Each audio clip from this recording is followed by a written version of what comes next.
We bottled it. That's really what it is. We bottled it, and I've got the shirt on. And those that know, I don't have to explain any further, do I? Because we might even be worse this season. We might be worse this season. I said, let's not get too excited with this manager. 3 good wins, yes, but I need to see more. I need to see a relentless winning run. And today was a great opportunity to pick up 3 points because, by the way, this was one of the easier games left on the fixtures. You know where we've got to go? We got to go to Old Trafford. I believe we still got to go to Anfield. We still got to go to Man City. We still got to go to Newcastle away. And scrap what I said in the live about winning the Champions League, because we ain't going to do that. I don't think we're going to beat Real Madrid. Yeah, I don't know. Maybe some people are thinking that I'm a bit reactionary here. But for me today, I saw some naivety that really pissed me off. The in-game management today was off for me from Graham Potter. And to some, they're going to say, well, he's been doing that up until this point. But we knew that it wasn't sustainable. And making those decisions with that kind of scorelines, man, you lot know what I'm talking about. We're going to get into that. But let me circle back. Let's get straight into the game. Chelsea versus Everton at Stamford Bridge in yet again a must-win game with the opportunity to go from 10th to 9th place. So an opportunity to elevate from where we are in the pits of 10th to the shadow realm of 9th place. But we couldn't do that, clearly, as you can see. We got stung last-minute settings by Everton and Donald Trump, the manager of Everton Football Club, because that wall was magnificent. Although it got leaked twice, it fought back. Yeah, so they got 2 in 1. It tried to keep out the defence. Wasn't that great. Still done a decent job, especially in that first half. But that second half, it also came out and attacked. Yeah, every time they conceded, they responded, man. And I don't remember the last time Everton scored 2 in a game. I really don't. Like, I don't know. I'm going mad here. But let me just try and get into this game. Let me try and get into this game. We'll get into the lineups immediately. Kepa in goal. The man that I was told by people, oh, Kepa, he's turned it around. He's coming into some form. Yes, yes, Kepa. How's it doing for you now? I said, as good as he's doing, I can never trust this guy. He is not trustworthy. I don't want him in my squad. Get him out. But I hold some sympathy for this new regime with Kepa, not the previous, because they signed him for 72 M's on a long-term contract. I believe it was like 7 years or something like that, on a mad wage that nobody is going to pay now. And today is the example as to why. But let's continue with the lineup. The back three, Badiashile, Wesley Fofana, and Koulibaly of... listen, yeah, Koulibaly. I don't know. For a senior centre-back to come in and just be this shit, yeah, so frequently, and I was just singing in praises the other day. Yeah, I was just singing in praises the other day. But for him to get spun, twisted like a pretzel, yeah, by this, what's his name, Sims, isn't that a PC game? Where are we going? What are we doing here, fam? Yeah, and then the goalkeeper, listen, I'm going too far. The wing-backs, Ben Chilwell, Reece James, not going to say much about them. You get me? The midfield of Enzo Fernandez and Kovacic, I've had my piece to say about that pivot, but today's not the day for it, do you know what I mean? The front three of João Felix, Kai Havertz, and my head is gone. I can't even think. Christian Pulisic for some reason. But yeah, he's in the squad. He was there. So we start off with that first half. And listen, there's a major caveat to this. Yeah, although I'm going to sing praises on certain players and certain bits of football that I saw that kind of excited me, before I snapped out of it and realised who it was that we were playing. Yeah, I saw some lovely patterns of football. I saw some domination of possession. I saw Enzo Fernandez doing an absolute madness. I was seeing some brilliance from him. I'm being serious now. Enzo at times was just sublime. I cannot wait until our team is built and we see the level of talent of this player, because Enzo is special regardless of the result. Yeah, we was dominating. We was literally put the pressure on FC. That's what we were. Yeah, against Donald Trump FC's 9 men behind the ball. You get me? Yeah, that wall, we couldn't get past it. Anything that we was getting in the box, block. Yeah, or opportunities that's barely any clear-cut ones. You had the Kai Havertz header.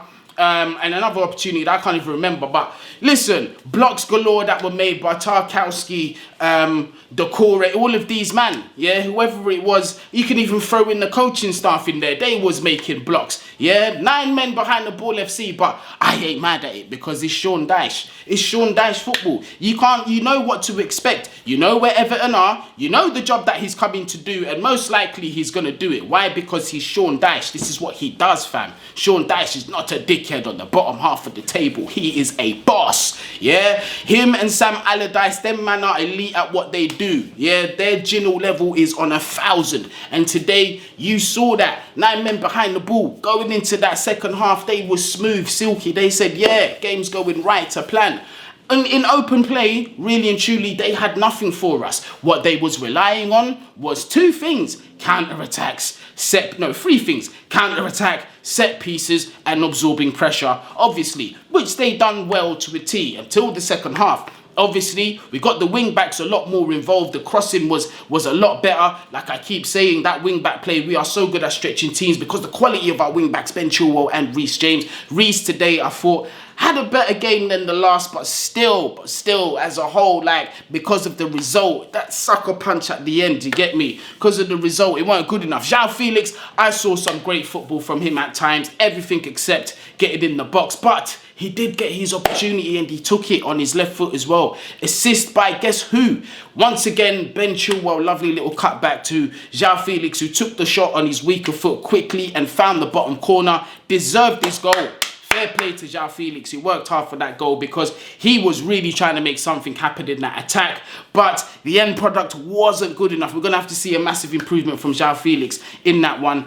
But we did concede. In typical Chelsea fashion, we conceded. And guess how we did it? From a series of set pieces. We kept on giving away corners after corners after corners until one of the towers in Everton, by the way, they've got Tarkowski, Decore, they've got Onana, they've got bare tall, just stronger people. When we've got 5'0", man them. At one stage, I was seeing Enzo Fernandez marking Tarkowski, and I was like, is this what we're doing? Has it come to this? Is this what we are doing here? We're just taking these risks because we are just cruising at the top of the league. Is this what we're really doing here? But nonetheless, that's what we were really doing. So, boom, Decore gets his header. I do not know what Kepa's doing in that situation. I've got no idea. I have absolutely no idea. I'm not even going to try and explain. I just know that when that happened, I thought, that's it, game over. Heads are going to drop. We're not getting back into the game. I was pleasantly surprised. Not that long after the restart, we got right back into that game on that right channel. Reece James bombing into that box and was taken down by Tarkowski. It was a clear penalty. Good decision by the ref. Chelsea have a second win. Kai Havertz steps up to take the penalty. Absolutely just slaps it. Top bins, great penalty, 2-1. Love the celebration from Kai Havertz. But still, there's a lot more of the game to go. And guess what Graham Potter does next?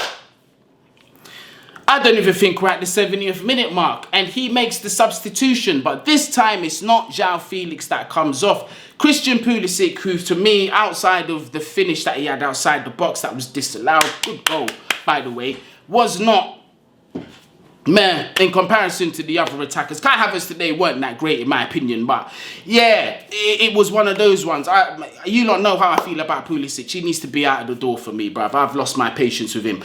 But he brings on Conor Gallagher to try and protect a 2-1 lead at Stamford Bridge with about 20-25 minutes to go.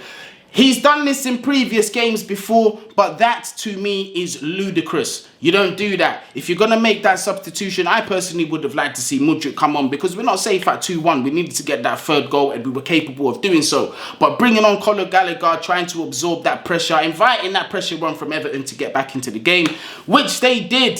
We had this young brother called Sims. He had some academy player number. He looked like a baby, bruv. Just coming on. I don't know how long he ran on for, but I saw as soon as he got in the box, I knew he was going to score. But I did not know that it was going to be a gift. Kepa, once again, what are you doing? I keep saying, once this guy's confidence is shot to bits, that's it. It's over for the guy. it's over for the guy for the rest of the game. Who knows what's going to happen the next game as well. Kepa takes a while sometimes to get over these mistakes. He is not the strongest mental player out there. This is why I don't trust Kepa long term in this team, and we've got to address the goalkeeping position. It's now becoming a glaring issue. Yeah, we've got more difficult games coming up with more skilled players, respectfully, to Everton. Kepa needs to get back on that form, otherwise this could be a disaster. Right now, we're just about sitting in 10th. Before we kicked off this game, we was in 11th place. It's not looking good, people. Yeah, as for Graham Potter, I'm sorry, that's not good enough. Today, we were supposed to get 3 points, and I feel the tactics, after going 2-1 up, I think they cost us the game. Yes, I understand you're trying to protect a lead and you're just doing shameless tactics, which is what I called for. But flipping hell, bruv, with 25-30 minutes to go, and we're just conceding set pieces. Koulibaly today, needless set pieces that we're just conceding. Free kicks, Badiashile concedes one, but I thought he had a good game, dealt with some of the set pieces well, obviously, naturally, because of his height. But it feels like a loss. It feels like a massive sucker punch. It feels like a loss. And again, this is why I'm not going to get too carried away with this manager. Honestly, I'm not. But look, people, I'll do a live tomorrow. I'll shout Lewis or Eunice or someone, and we'll chop it up and we'll go into more detail. But right now, I'm not gonna lie, I'm rattled, and I also need to take my the youths to the park. You get me? So it's one of those ones. People, bless up, man. Love.